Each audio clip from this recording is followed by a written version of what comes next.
Hi everyone, my name is Jessica and I am an opera singer who does performance analysis videos here on my channel. In my videos, I react to performances and break down the physiological, psychological, and acoustic elements within that performance in order to better help us understand why we may like or dislike certain aspects of that performance. Back in 2020, I received a master's degree in music with a focus on vocal performance, specifically operatic singing. And I like to draw from all that I have learned in academia, as well as self-motivated research, in order to enhance the content for you as the viewer. Being in this niche within YouTube comes at a hefty price, and that is copyright claims, YouTube's process of disputing copyright claims, and of course, copyright strikes. If you didn't know, 3 strikes and your channel is out. In this video, I would like to give you a behind-the-scenes look into the process of disputing a copyright claim through YouTube, just so you have context for when I later give details about the video that received the strike and also the company that manually reviewed that video. When you upload any content that is owned by someone else to your channel, the owner of the material has the right to claim that the material you are using is in fact theirs. They also have the right to keep any profit from your content,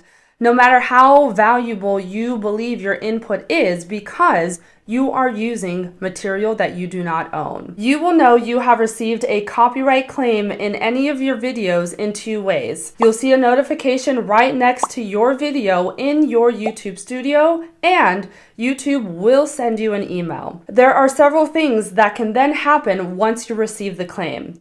The artist, label, or record company can say, "Hey Soprano Notes, we will keep all the revenue from your video, but allow it to be viewable to the public." Or, "Hey Soprano Notes, we will keep all the revenue, block it in some countries, but countries that are not affected can still view it." Or they can say, "Hey Soprano Notes, we originally submitted a copyright claim, but we will release the claim, allow you and YouTube to share the revenue, and it can be viewable to the public." Or, worst case scenario, they can say, "Hey Soprano Notes, we are going to submit a claim, we are going to block the video, and YouTube is going to give you a strike." It is now your choice on how you would like to proceed.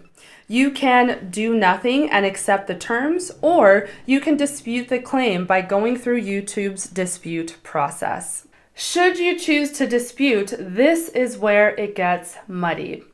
YouTube's dispute process will have you acknowledge a claim, choose an option as to why you are disputing the claim, and for content creators like myself within this niche, we'll choose fair use, more of that later. YouTube then will ask you to acknowledge that you truly believe your video falls under fair use. And then finally, they will ask you to submit a statement supporting your argument. Then you wait. The claimant has 30 days to acknowledge your dispute, and during this time, YouTube may allow your video to be viewable to the public, and any revenue that would have been made will be collected in escrow. When the record label or claimant has responded to YouTube about the claim, YouTube will then send you an email stating whether the claim is still valid, the claim has been released, or your video has been blocked and you've received a copyright strike. There is no interaction between you as a content creator and the claimant. Moreover, they do not have to release any information detailing how and why they came about their conclusions. All YouTube has to state is they believe their claim is still valid. If you dispute the claim and the claimant rejects your dispute, you have the option to appeal. However, this comes at a high cost that most people are not willing to take. In this process through YouTube, YouTube will communicate to the claimant on your behalf just as before.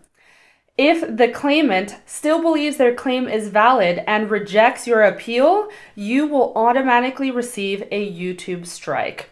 Again, there is no interaction between the content creator and the claimant, nor do they have to provide any information detailing how and why they came about their conclusions. The video that has been blocked and received a copyright strike is my performance analysis of Samara Joy singing Can't Get Out of This Mood live at the 2023 Grammys. The Recording Academy, the presenters of the Grammys, have claimed the content in this video. When the video was blocked and I received a copyright strike, YouTube alerted me that the video was manually reviewed by Aubrey Reimerink, who is part of the national staff at the Recording Academy. I now have 3 options to proceed. The first thing I can do is wait for the copyright strike to expire. Since this is my first YouTube copyright strike, I am required to attend copyright school, and once that is completed, my strike will expire 90 days after it was given. My second option is to contact Aubrey Reimerink directly, and her email address was provided by YouTube. The third option is to submit a counter notification, which is a legal request for YouTube to reinstate the content that was removed. In some cases, some people may need an attorney for this step. During this process, YouTube reiterates you consider whether your content is copyright exception and falls under fair use. I chose to contact Ms. Reimerink directly in the hopes that the video would be unblocked, the claim be released, and we come to a peaceful resolution. On February 13th, 2023, the same day I received the strike, I sent an email to Ms. Reimerink explaining the following. I believe receiving a copyright strike from YouTube due to your manual request to take down the video is an error due to the following. Fair use copyright uses the following list of various purposes to determine whether a video with copyrighted work can be considered fair use. 1. The purpose and character of the use, including whether such use is of commercial nature or is for nonprofit educational purposes. The purpose of this video is to expose music education and make it accessible to those who may not be able to afford an education through institutions. It is also used to create a community of music lovers. 2. The nature of the copyrighted work. We can agree that the nature of the Grammys is to provide entertainment and acknowledge accomplished individuals within the field of music and entertainment. I am using this content simply to spread music education. 3. The amount and substantiality of the portion used in relation to the copyrighted work as a whole.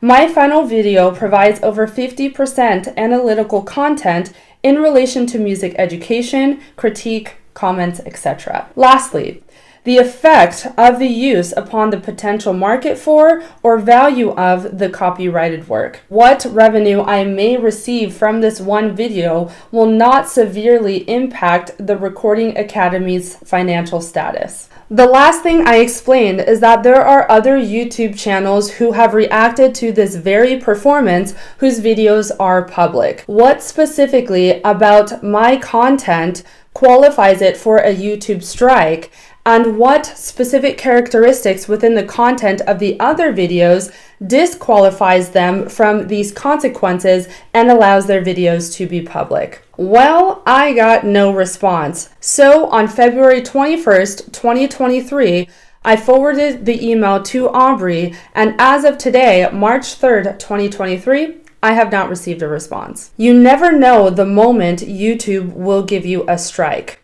YouTube, if you are watching, please make this process make sense. Please acknowledge the flaws within this process and help us content creators who I would argue can bring great joy and value to so many. It would be stellar if you built relationships with respectable and reputable content creators and create a process where reputation holds significant weight in the final decision regarding copyright claims, strikes, and fair use. Record companies, execs, artists, labels, I recognize we may mean very little to many of you, But please remember, there are influential people within this niche who love what they do and who expose your artists to new audiences who may never have had the opportunity to learn about your talent. It's advertisement, a marketing technique that companies spend millions and even billions of dollars on. To everyone watching, I hope you learned something new. Please, if you can, spread this video so our voices can be heard. Thank you for watching and for listening. Thank you for your comments and your words of encouragement. I could not do this work without you. Bye.